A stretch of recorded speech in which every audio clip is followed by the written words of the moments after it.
Human rights lawyer Femi Falana has called on the president of Nigeria, Tinubu, to stop what he termed as shame of conducting election in Nigeria.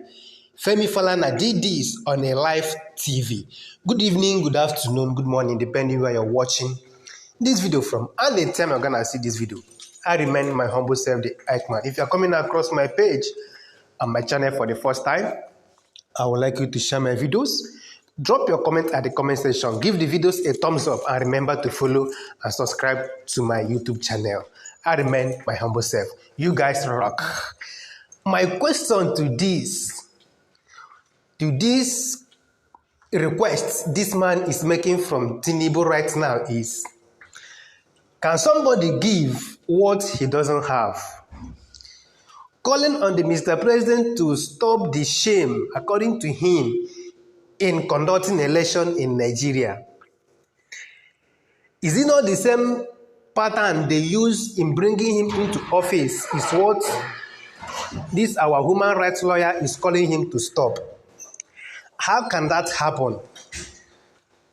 Because if he tries to stop it to appoint people of credible character in office, in INEC offices, as INEC rec, and they come to change the pattern of conducting election, do you think that the next election he will be able to have his way in again?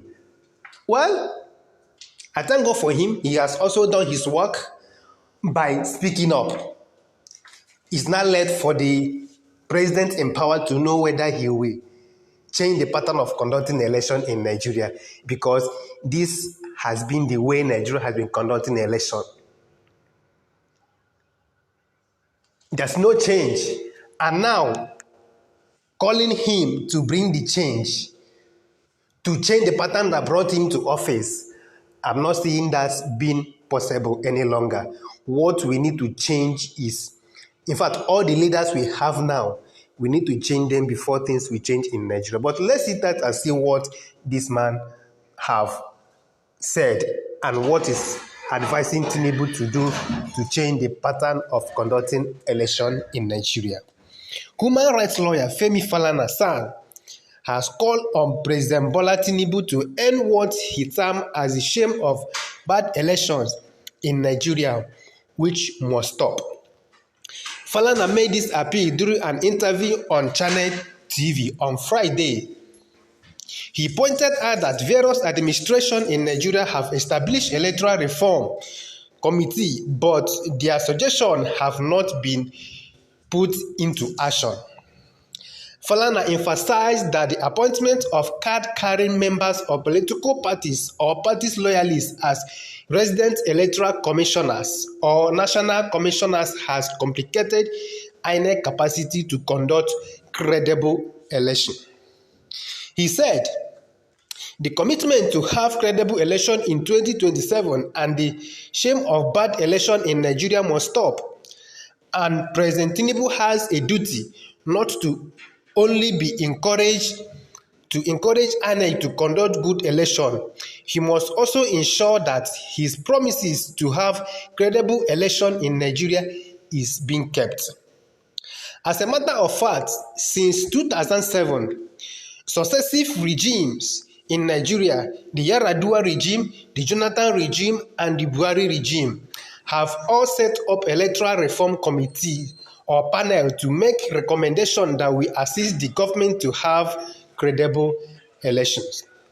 In the case of President Tinubu as a leader of c0nduct, Asiwaju Bola Tinubu set up a committee to campaign for the implementation of recommendations of the OWAS panel, and one of them is that we must have independent umpires. You cannot have a card-carrying member of a political party or a loyalist of a party to be a residential electoral commissioner or a national commissioner. You complicate for INEC to have credible election. Falana stressed that judges should not determine the outcome of election, given that Nigeria has the highest number of election petitions worldwide. He said, we need to resolve that we are never again going to allow judges to determine or confirm the result of election. It doesn't happen anywhere in the world. And that is why I repeatedly challenge my colleagues. Are you aware that we have the largest number of election petitions in the world? This year, we recorded the lowest number of election petitions since 2003. We have 437 petitions in 2019. We had 807 in 2007. The worst election we have ever conducted in Nigeria. Nigeria recorded 1,282,000 petitions. This is the calling of this man. Since I've been following this man in what he has been saying concerning the election and the things he has been suggesting to be done, this man has been calling for a credible election. And according to him, they have written so many letters to the government, both the previous government and the one we have now, to do something about, but nothing has been done, and he will also keep on doing his work. Thank you very much, guys. I remember my humble self, the Eichmann. We move regardless.